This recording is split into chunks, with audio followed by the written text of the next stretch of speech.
Okay, so I am going to be showing how to enable class tracking.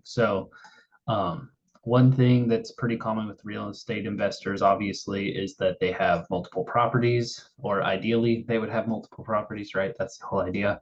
Um, so with that, on the bookkeeping slash accounting side, you need to be tracking all of the income and expenses for those given properties. You need to be tracking them individually because when you go to file your taxes, even if you have one large LLC that is over all of those properties, when you file your taxes, each property's income and expenses need to be tracked individually. So if you're doing your bookkeeping right now, or your bookkeeper is tracking all of the income and expenses and they're not splitting it up by property, um, chances are that that's, you know, probably, I don't want to say going to be audited because you never know, but chances are if it were to get audited, that would be flagged. So you definitely want to make sure that you're splitting up the expenses. So we can do that in QuickBooks pretty easily. What they have in QuickBooks is called class tracking. So I'm going to show you guys how to enable class tracking and how that works. So first thing you're going to want to do is log in, and here's a sample company that I have pulled up here. So if you go up here in the top right corner, one other thing that's important to mention before I get into this, there's a couple levels of QuickBooks subscriptions. And so I believe is it QuickBooks Advanced? I believe is what it is. Whichever one's $90 a month, that's the subscription that you need to have in order to class track. If you're paying for QuickBooks Essentials or QuickBooks Ledger or Basics, you're not going to be able to do any class tracking. So you might need to upgrade your plan. Just look at what subscription level you have and then upgrade accordingly.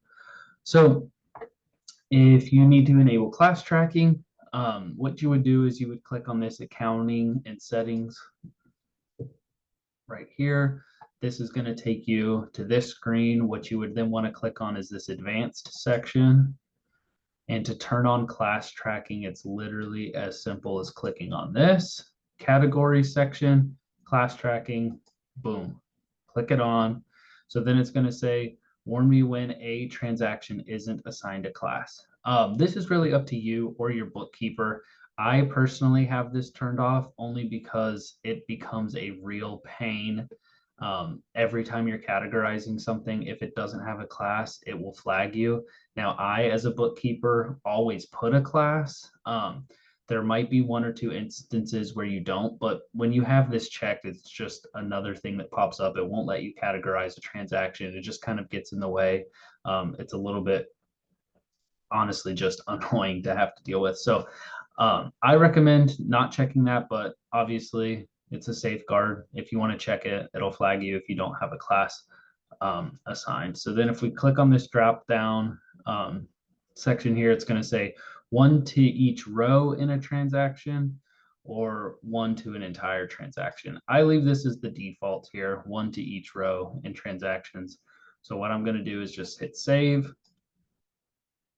Okay, so now my class tracking is on. If I close out of this and we click the gear icon again and we go to lists right here, all list, this is going to pull up anywhere where you can change your chart of accounts. You can change your classes. So now that we have classes enabled, we would click there on classes and you can just simply add your properties as needed.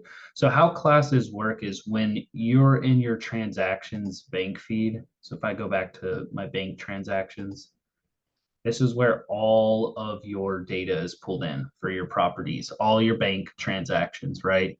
So again, this is a sample company and it's for a landscaper, but let's just pretend that this is rental income that's coming in here, a rental uncategorized income. You would want to make sure that you're assigning that to a class. See, now when I click on this, we have an option. So let's pretend that this class is for 123 Main Street, right?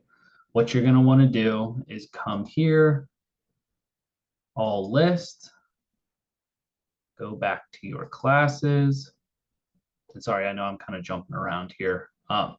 So let's create 123 Main Street. So we're going to do 123, or we'll do 123 Main Street. And that is our class. So we'll go ahead and save it. So here you can see we have 123 Main Street as a class. If I go back to my transactions, again, we want to know what rental property is for what. So we're going to pretend that we know on the 16th that we got paid rent for 123 Main Street.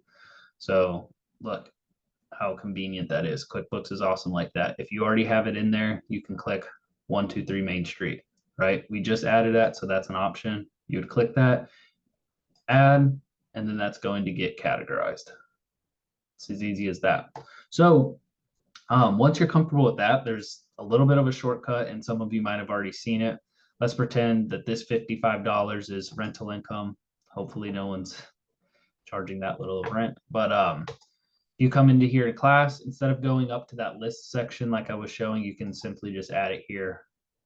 So let's pretend we have another property for 124 Main Street. Class name would be 124 Main Street. We'll go ahead and save that.